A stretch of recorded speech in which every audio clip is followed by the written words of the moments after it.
Hello friends! Sa mga wala pang page or profile recommendation dyan, eto po step by step kung papaano mag-send ng request para magkaroon ng page or profile recommendation.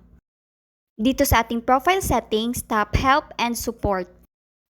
Tap Report a Problem.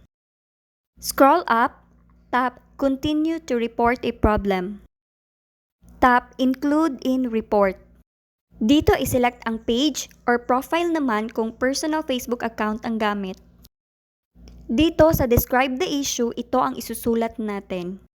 Dear Facebook team, please give me a chance to have a profile, page recommendation on my tools.